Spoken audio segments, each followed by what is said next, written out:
Well, here's something we can all agree with Senator Elizabeth Warren on. Hi, I'm Scott Ott with Bill Whittle, and this is Bill Whittle Now. And Bill, Senator Warren has basically come out to say that Amazon and Google and Facebook need to be knocked down to size. Facebook specifically should be unwound, and detaching Instagram, detaching WhatsApp from it. And what she says are for three reasons. Number one, these big mega internet companies, social media firms, have bulldozed competition. They have used private information for profit, and they have tilted the playing field in their favor. Now, Elizabeth Warren actually ran some ads about this on Facebook, and Facebook took some of them down.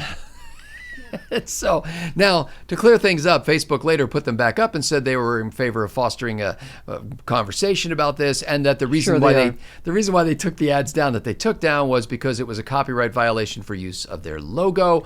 But in any case, Bill, it occurred to me that with all the conservative anger and angst about Facebook, maybe this is something where we could join forces with the former Native American senator.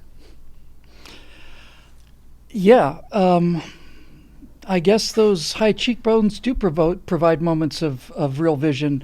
I didn't think I'd ever find myself agreeing with Elizabeth Warren. I find myself agreeing with her here, but the reasons I find myself agreeing with her here have to be very carefully laid out. Facebook is a private company, so is Google, so is Yahoo.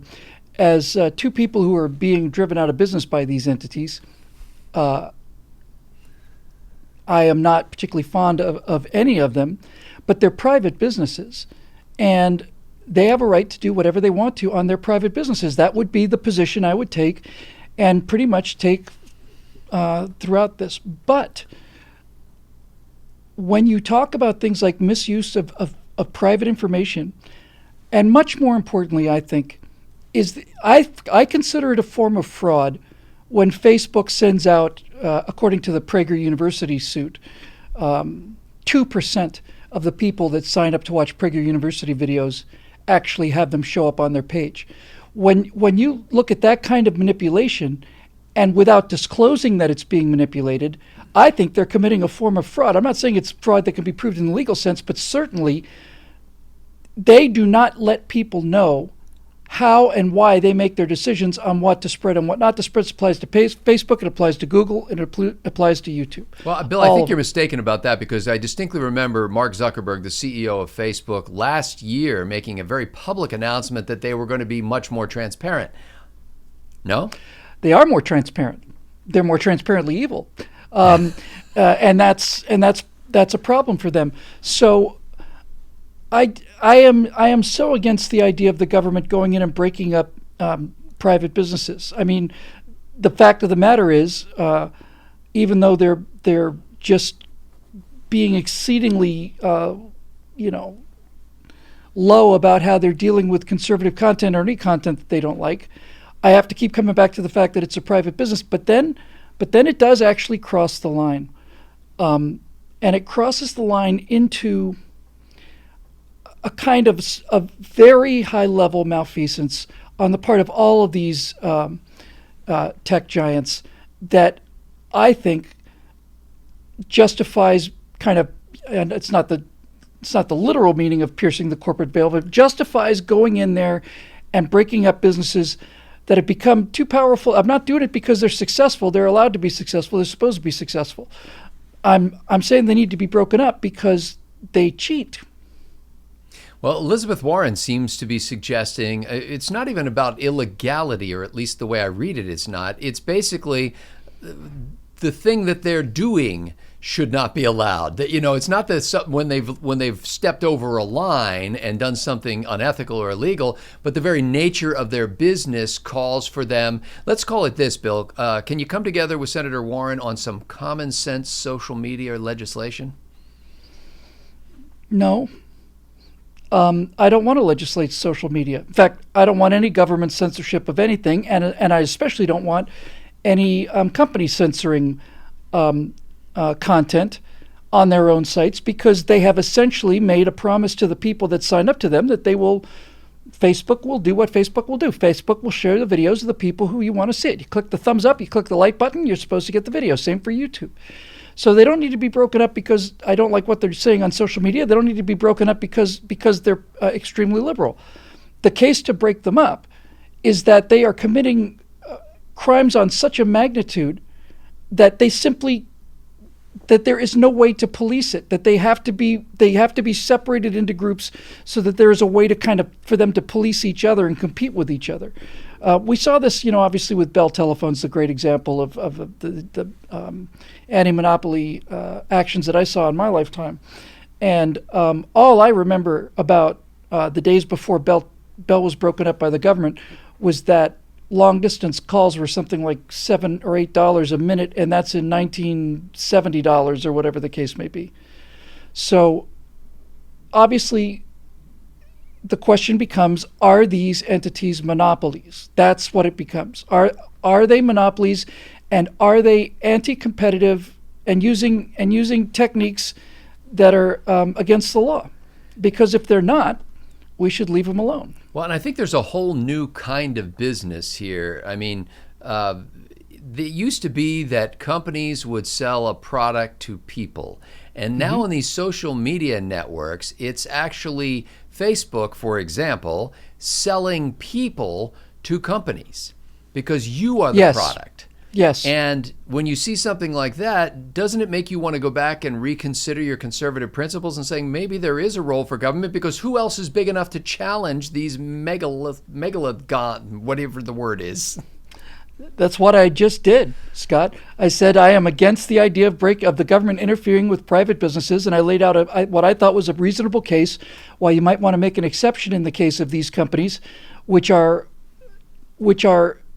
competing unfairly, and much more importantly, using people's information in ways that those people didn't authorize.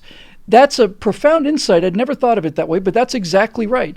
You used to have companies, TV would sell companies to the American people, and Facebook sells the American people to companies. So when we find out that Facebook had leaked all of this private information on who you are, where you are, what you click on, where you've been, and so on, to companies so that they can harass you with some of these targeted ads and stuff, this is a serious breach of trust. I'm sure it's not a breach in the legal sense, because I'd be willing to bet you that the reason that those you have to click the agree button, when you install the software, you have to click the agree button when you use Facebook. The reason I think that those things are 30 pages long is because somewhere in those 30, they make them, I probably could make them 5-6 sentences long. But the reason I think they make them 30 pages long is so that they can bury the line that says, oh, and by the way, we get to do whatever we want to with your information, and we don't have to tell you what we're doing with it. So they're it's funny, because these people would tell you how enlightened they are and how progressive they are and how the world has changed and how tech is connecting people and all the rest of this garbage that comes out of their mouths. But they are behaving in precisely the same way as the most rapacious front runners in the last enormous change we had, which was the second wave of human invention, which was the Industrial Revolution. These people have monopolized the third wave to the degree that the railroad tycoons and the so-called robber barons had done, and they are performing the exact same kind of things for the exact same reasons, and that reason is that human beings don't change. You just can't beat the biology out of people.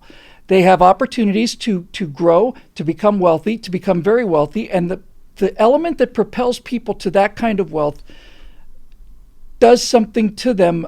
We saw it with Apple, and we've seen it with all these other guys, where Apple, who used to be known for innovation, I mean, that's all they did, became an agent that fights innovation by suing smaller companies or forcing them out of the market and so on. So I don't lament this in a bigger sense. This is human nature. This is how things work.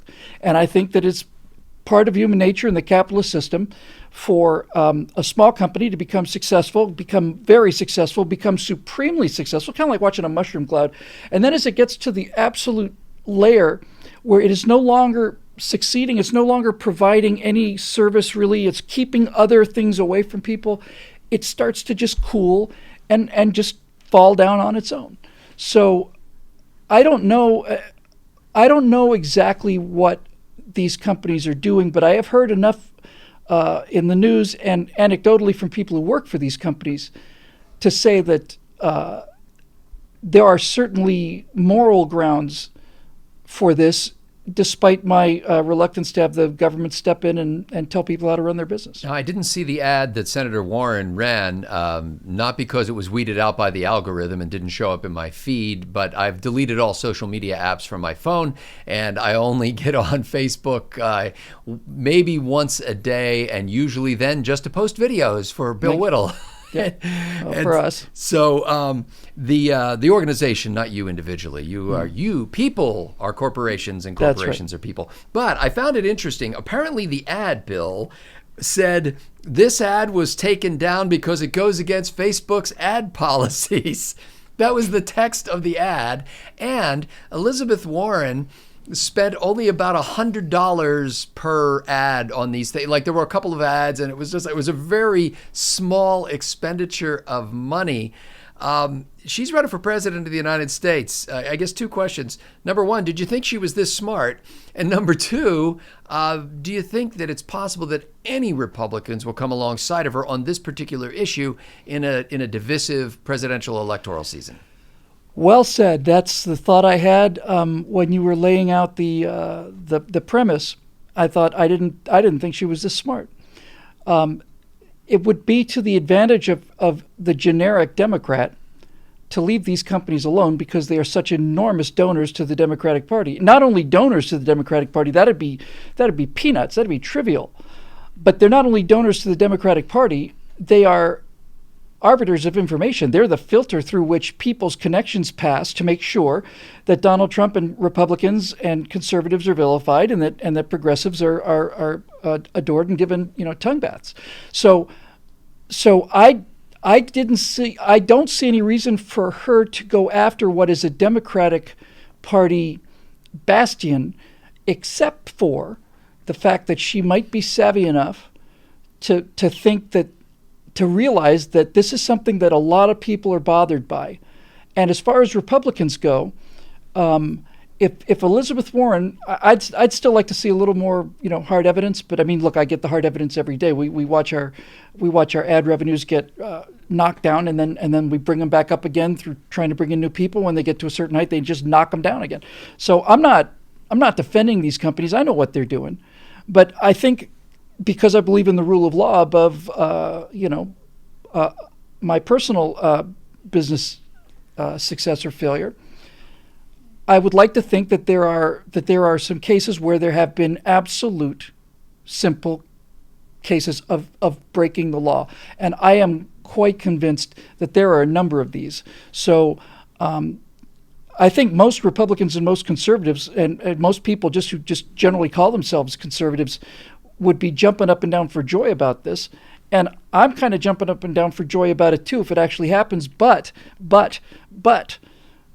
you can't just abandon your principles to go to something that happens to be good for you at the moment. It's just not, that's how you lose your way. So if this happens, it has to happen in a way that's consistent with the rule of law and this primary philosophy that we share, which is to leave businesses alone. If we don't like the way that we're being suppressed on YouTube, then we can just leave YouTube. It was a giant mistake to go to YouTube and Facebook in the first place. I'm crystal clear on this. I have no complaints about them cutting the revenue because it's a private company.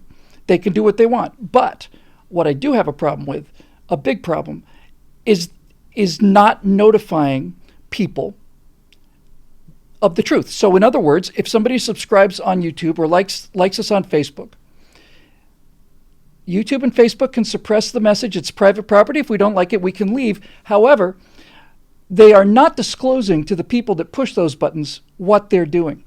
They're not disclosing how the upvote or the liking of the page is going to be decimated, to be kind. If they only decimated us, we'd be in great shape. They're going to take 98% of those clicks for people who like a page. They take 98% of them and trash them. They're just not going to get it. Now that to me is immoral. It should be illegal if it's not, and it is certainly grounds for people to come in there. And since these companies are not willing to play fair, since they're not willing to have a level playing field, because they're terrified of a level playing field, like all left-wingers are. So the fact that they are censoring this stuff without telling their users that they're doing it, and how, and why, and how much, that to me is sufficient moral justification for not so much a government intrusion into business, so much as this actually becomes a law enforcement issue in my mind. Well, if you got to see this video, somehow we slipped the gauntlet and we got to you, but that may not happen next time. The way you can guarantee that you see every video produced, and that means 5 days a week with Bill Whittle Now, 5 days a week basically with Right Angle, and some members-only episodes of that nobody else gets to see. You need to become a member at BillWhittle.com in order to ensure that you see all of this and cut out these middlemen who do not have our best interest or your best interest at heart.